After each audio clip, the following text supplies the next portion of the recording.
Bagaimana jika ternyata yang membuat hidup kita gelisah bukan karena kurang uang, tapi karena hati kita jauh dari petunjuk Allah? Di sebuah kampung kecil, hiduplah seorang pemuda bernama Rahman. Ia dikenal baik, rajin bekerja tetapi hatinya selalu gelisah. Setiap malam ia bertanya dalam hati, untuk apa sebenarnya hidup ini?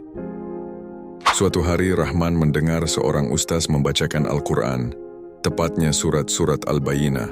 Ayat pertama membuatnya terdiam. Orang-orang kafir dari ahli kitab dan orang-orang musyrik tidak akan meninggalkan agamanya, sampai datang kepada mereka bukti yang nyata. Ustaz itu menjelaskan, bukti nyata itu adalah Rasulullah dan Al-Quran. Allah memberi petunjuk yang jelas agar manusia tidak hidup dalam kegelapan. Rahman termenung. Selama ini ia hidup mengikuti kebiasaan orang lain tanpa benar-benar mencari kebenaran. Malam berikutnya, ia kembali datang ke pengajian. Ia mendengar ayat yang menjelaskan tentang seorang rasul yang membacakan lembaran-lembaran suci yang bersih. Hatinya mulai terasa tenang. Ia sadar, manusia sebenarnya sudah diberi petunjuk, tinggal mau mengikuti atau tidak. Namun ustaz itu juga berkata, masalah manusia bukan karena tidak tahu kebenaran. Kadang mereka sudah tahu, tapi sombong untuk menerimanya. Kalimat itu menusuk hati Rahman.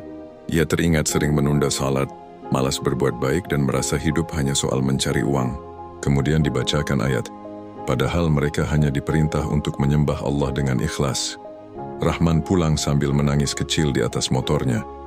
Untuk pertama kalinya ia sadar bahwa Allah tidak meminta manusia menjadi kaya atau terkenal. Allah hanya meminta hati yang ikhlas. Sejak hari itu hidup Rahman berubah perlahan. Ia mulai menjaga salat, membantu tetangga tanpa ingin dipuji dan lebih lembut kepada ibunya. Beberapa orang mengejek perubahan dirinya. Paling juga seminggu rajinnya, kata seseorang. Tetapi Rahman teringat akhir surat Al-Bayyinah. Manusia terbagi menjadi dua golongan. Ada yang menjadi seburuk-buruk makhluk karena menolak kebenaran. Dan ada yang menjadi sebaik-baik makhluk karena beriman dan beramal saleh. Rahman tidak ingin hidup sia-sia. Ia memilih menjadi orang yang hatinya tunduk kepada Allah, walau pelan-pelan.